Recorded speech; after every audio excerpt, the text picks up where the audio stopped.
The distorted normal. The love thermostat and the economy of affection. Welcome to the first great pillar of our conversation. To understand why we accept so little today, we need to look at our emotional thermostat. Imagine you grew up in a home where affection was a rare currency. Do you know that feeling of needing to buy your parents' attention? Perhaps by being the perfect daughter, the one who caused no trouble, the one who got excellent grades, or the one who took care of everything. Love wasn't a constant flow. It was a sporadic event. Practical example today. In your current relationship, this translates into false gratitude. When your partner does the bare minimum, like washing the dishes once a month or remembering your birthday, you feel a disproportionate amount of gratitude. You think, wow, he is so good. But stop and analyze. You are celebrating the basics as if they were a miracle because your thermostat is set to scarcity. You accept the coldness of his silence for days. And when he finally gives you a good morning with a smile, your brain receives such a large discharge of relief that you forget you spent the week suffering. You are living on crumbs, but your thermostat tells you it's a banquet. The search for the familiar, the labyrinth of predictability. There is a common mistake. We think our brain seeks happiness. But, biologically, our brain seeks predictability. The known is safe, even if it is painful. Internal dialogue example. Imagine you go out with someone who is stable, affectionate, and who clearly tells you, I like you, and I want to see you again. Do you know what happens? Often, you feel discomfort. You think, ugh, this guy is weird, he's too intense, or I didn't feel that chemistry, that spark. Do you know what that spark you're looking for actually is? Many times, it is anxiety masked as passion. If there isn't the game of conquest, if there isn't the doubt about whether the person will call or not, your brain doesn't recognize it as love. You discard what is healthy because your operating system only understands the language of conflict. You look for the partner who, just like in your childhood, gives you the mission of being won over. You don't want a partner. You want a trophy of approval. Invalidation, as background noise, the grinder technique. Emotional invalidation is one of the most subtle forms of abuse because it doesn't leave purple bruises. It leaves doubts about your sanity. Practical dialogue example. I felt very sad when you ignored me in front of your friends. Him, here you go again. Can't anyone joke with you? You ruin every moment with this heavy attitude of yours. You need therapy. You're projecting things onto me. Notice what happened here. He didn't deny what he did. He attacked your reaction. Over time, you begin to self-gaslight. Before complaining about something, you think, am I really being too sensitive? You accept less because you've convinced yourself that your needs are excessive demands. You accept his silence because you're afraid that if you speak up, you'll be labeled as the crazy one in the relationship. You are dying of thirst, but you accept him telling you that water is a privilege, not a right. Attachment theory. The detective child in anxious attachment. We develop an almost supernatural ability to read the environment. It's the child who learned to identify the sound of their father's key in the lock, to know if he was drunk or in a good mood. Practical example. You notice he changed the emoji he uses on WhatsApp, or that he said goodnight with a 10% lower tone of voice. What do? You enter hypervigilance mode. You start cooking his favorite food, dressing the way he likes, being super nice to appease a ranger you don't even know exists. You accept the crumbs of attention, because the mere idea of him pulling away triggers your original fear of abandonment. To you, less is a safe harbor against nothing. You would rather be mistreated than forgotten. Because being forgotten reminds you of that child who stayed waiting on the sofa for someone who never arrived. Chapter closing reflection. I want you to close your eyes for a moment. Think of the last time you felt small in this relationship. That feeling of screaming underwater and no one hearing you. Now, take a trip back in time. Where else did you feel this knot in your throat? Who was the person who made you feel like you needed to be more, to be loved? Accepting less than we deserve is a desperate attempt to rewrite the past. You believe that if you can make this difficult partner love you, you will finally have healed that wound from back then. But the liberating truth is, you no longer need to prove anything to anyone. The old shoe of the past no longer fits the feet of those who have decided to walk toward their own freedom. The invisible hook, where trauma meets opportunity. In the previous chapter, we understood how our emotional thermostat was deregulated. Now, we need to dive into the mechanics of the fit. You know that feeling that the narcissist read your instruction manual before you even said hello? That's not magic. It's the meeting of a need with a skill you developed to survive. Imagine that we all emit an emotional frequency. The narcissist emits the frequency of the need for absolute control and the projection of their flaws. You, in turn, often emit the frequency of the need to be useful in order to be worthy of love. It is the perfect match between the lock and the key. Specialization in the other. The satellite dish based on Taryana Rocha, in the book The Narcissistic Family. Taryana Rocha explains that in dysfunctional homes, a child cannot afford the luxury of just being a child. They must become an expert on their parents. Practical example 1, reading the signs. Imagine a child who learned to identify their father's mood just by the sound of the key turning in the lock or the weight of his step in the hallway. If the step is heavy, they run to tidy their room. If the key turns quickly, they warn their mother not to bring up controversial topics. The fit today, when you grow up, this satellite dish remains on.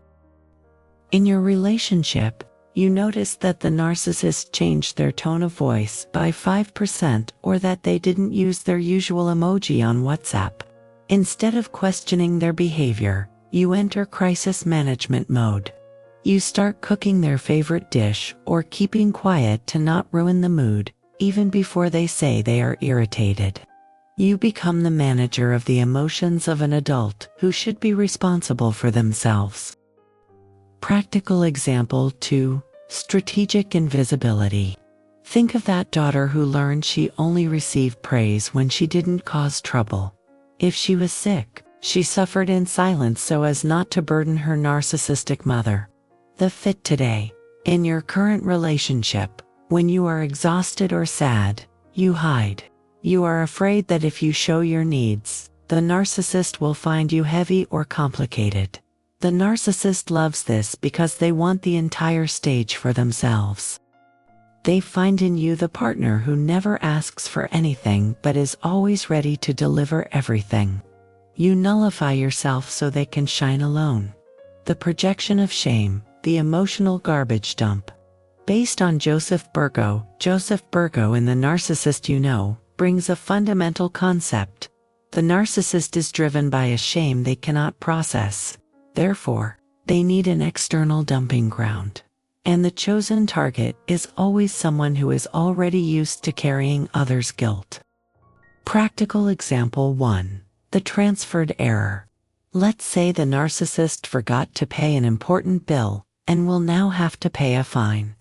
Instead of admitting the mistake, they look at you and say, "I forgot because you distracted me by talking about that silly subject of yours last night. You never let me focus." The hook's reaction. Since you were trained to be the scapegoat in childhood, your brain doesn't reject this lie. You start to think, it's true. I shouldn't have spoken to him at that time. You accept the shame of his mistake and apologize. He gets off scot-free, and you walk away carrying a weight that isn't yours. Practical example to social criticism. You are at a party, and he makes an arrogant comment that leaves everyone uncomfortable. On the way back, he notices the heavy atmosphere, but instead of self-evaluating, he attacks you. You had a miserable look on your face. Everyone noticed how antisocial you are, and you make me feel ashamed. The hook's reaction, again, he vomits his frustration onto you. If you grew up being criticized for everything, you will spend the night awake trying to understand what you did wrong, while he sleeps peacefully because he got rid of his own sense of inadequacy by throwing it onto you. The labyrinth of distorted empathy. The exhausted savior many victims say, "I can't leave because he suffers so much. He had a difficult life." But we need to differentiate healthy empathy from self-nullification. Practical example 1. Healing through love. He tells you about how his ex-wife betrayed him, or how his mother rejected him. Your instinct, shaped by a childhood where you tried to save the mood of the house, kicks in. I'll show him that I'm different. I'll be so perfect and loyal that he will heal. The didactic error. You are trying to use your love as a remedy for a character that is sick by choice. It's like trying to fill a leaking bucket. The more love you pour in, the more he demands, and the bucket remains empty. Practical example 2. Justifying abuse. He explodes at you, insults you, and then cries, saying he didn't want to be like this, that he loses control because of trauma. The trap. You feel pity. You become his therapist instead of being his partner. You justify the emotional or physical blow with his childhood wound. Didactically, think about this. You are allowing him to use the trauma of his past to create a new trauma in your present. You are becoming the human shield for someone who chose to be the aggressor. Reflection. The narcissist didn't choose you because you are weak. On the contrary, they chose you for your strength, your resilience, and your ability to endure what no one else would. But now I ask you, how much longer are you going to use that strength to sustain someone who destroys you? Taryana, Rocha, and Burgo show us that freedom begins when you return the emotional garbage to its owner. When he says it's your fault, you say mentally, "No, this shame is yours. I have nowhere to hang it." The awakening and protecting the self. Understanding the past was the first indispensable step for you to stop blaming yourself for a dynamic that was never your responsibility. But now, we need to go beyond intellectual understanding. You must learn how to deactivate, in practice, the triggers that the narcissist pulls with such precision.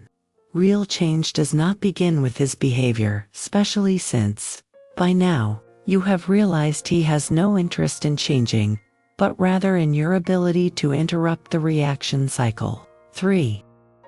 1. Leaving reactive mode. You have spent a good part of your life being an emotional reactor to others' crises. The narcissist throws a beta-sharp critique of your appearance, a punitive silence lasting for days, or an absurd accusation of something you never did, and you bite immediately, driven by habit. You bite the bait through guilt, fear, or that desperate need to explain yourself to be understood. The first step of your practical survival is what we call detached observation. Imagine you are a scientist, observing a predictable natural phenomenon. When he begins the attack, instead of defending yourself, you say to yourself, "Look at that. He is using the guilt tactic now." By naming the tactic, you create a safety zone between his words and your heart. You stop being the target and become the audience. And narcissists lose control when they realize the audience is no longer moved by the performance. 3.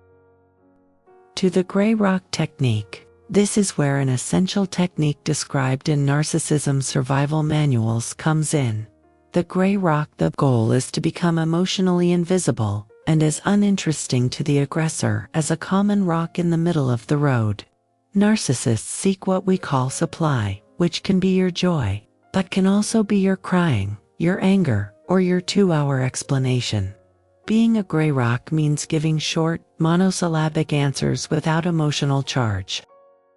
If he tries to provoke you, you respond with an "I understand," "maybe," or "right." You stop providing fuel, stop delivering drama, and, above all, stop exposing your vulnerabilities. If you don't deliver a reaction, he doesn't receive the supply.